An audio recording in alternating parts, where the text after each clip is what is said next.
पूरी रात भी NDMA ने पंजाब डिज़ास्टर मैनेजमेंट अथॉरिटी को मुकम्मल तौर पे आगाह भी रखा और एक मुकम्मल कोऑर्डिनेशन भी रही। और एक जो सैलाबी सूरत हाल है जो पीछे से रेला आया, स्पेशली जो सतलुज के ऊपर गंडा सिंह वाला के मकाम पे, चिनाब के ऊपर मराला के मकाम पे, मराला से वो हेड खानकी की तरफ जो है वो फ्लो उसका बढ़ गया है और खानकी के मकाम पे वो 10 लाख क्रॉस कर गया है। और अब आगे जो कादराबाद है वहाँ पे ये फ़्लो पहुँचेगा अगले 1 से 1.5 घंटे के अंदर।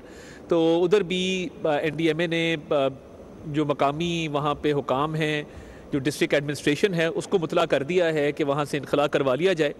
और मैं समझता हूँ कि बड़ी बरवक्त जो है वो इतला दी भी जा रही है, इंफॉर्मेशन शेयरिंग भी की जा रही है। इस हवाले से प्राइम मिनिस्टर ने भी आज एक इजलास की सदारत की आज सुबह, और उन्होंने तमाम तरह हिदायत जारी की कि ना सिर्फ पेशगी इतला के मामले को मज़ीद मौसर बनाया जाए, बल्कि जो रिलीफ एक्टिविटीज़ हैं, जो अशिया रिक्वायर्ड हैं सूबा पंजाब के अंदर वो फराहम की जाएँ। उसमें हमारी कोऑर्डिनेशन उनके साथ मुकम्मल है और टेंट्स और दीगर अशिया जो हैं वो NDMA की तरफ से वहाँ पे ऑन साइट जो है वो फराहम की जा रही हैं। इसी तरह सतलुज के ऊपर जो गंडा सिंह वाला है वहाँ पे तमाम तर कोऑर्डिनेशन हो चुकी। और आगे बढ़ते हुए मैं समझता हूँ कि ये एक ऐसी सूरत हाल है जिसके अंदर NDMA तमाम जो PDMAs के साथ राब्ते में रहा, और ये रात वाली जो सूरत हाल पैदा हुई उस हवाले से भी एक मुकम्मल कोऑर्डिनेशन जो NDMA ने की है। रावी रिवर है जसड़ के मकाम पे और आगे अब शदारा की तरफ, वहाँ पे सूरत हाल पहले से कदरे बेहतर है। तमाम तर हिफाजती इक़दाम किए जा रहे हैं और प्रोविंशियल गवर्नमेंट और NDMA मिल के इस सूरत हाल से निमट रही है। और वज़ीर-ए-आज़म इस मामले पर मुकम्मल तौर पे आगाही हासिल किए हुए हैं। आज के इजलास में भी उन्होंने इन तीनों दरियाओं की सिचुएशन और अगले 24 से 48 घंटों में जो मौसम की सूरत हाल है उसका भी बाकायदा तौर पे एक अपडेट ली, और वज़ीर-ए-आज़म दौरा भी करेंगे सलामज़दा इलाकों का। इस हवाले से जो पेशगी इतला का सिस्टम है मैं समझता हूँ कि वो बड़ा कारामद साबित हुआ कि पेशगी इतला मिलने से जो इनखला है वो मौसर तौर पे लोगों को वहाँ से इवैक्यूएट किया जा सका।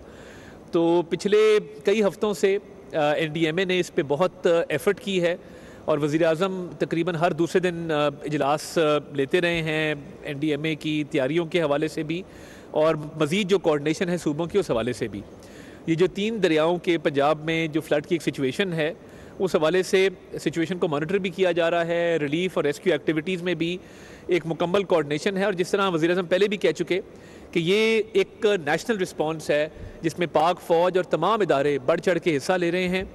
और इस सूरत हाल से निमटने के लिए अगले चंद दिनों के अंदर भी कोशिश होगी कि लोगों की जो डैमेज है उसकी भी असेसमेंट की जाए, और लोगों की वापस जो बहाली है उनके अपने इलाकों के अंदर उसको भी इंश्योर किया जाए। इसमें एक फैक्टर ये भी है कि जो रिवर बेड्स के इर्द गिर्द लोग आबादियाँ कायम करते हैं उस पर भी एडमिनिस्ट्रेशन को हिदायत जारी की गई हैं कि वो इंश्योर करें कि जो दरियाई इलाका है उसमें कंस्ट्रक्शन जो है वो आइंदा से ना हो। कादराबाद का जो एरिया है वहाँ से इनखला अगले चंद घंटों में जो है वो नागुज़ीर है और वो बहुत ज़रूरी है। तो उसमें मैं चेयरमैन NDMA को रिक्वेस्ट करूँगा कि जो जॉइंट एफर्ट्स जारी हैं और PDMA को मुकम्मल सपोर्ट भी दी जा रही है, पेशगी इतला भी दी जा रही है, और ओवरऑल इस डिज़ास्टर को डील करने के लिए जो नेशनल रिस्पॉन्स है वो मुकम्मल तौर पे फ़ाल तरीके से दिया जा रहा है। सब्सक्राइब करें और बेल दबाएं ताकि कोई खबर रह न जाए।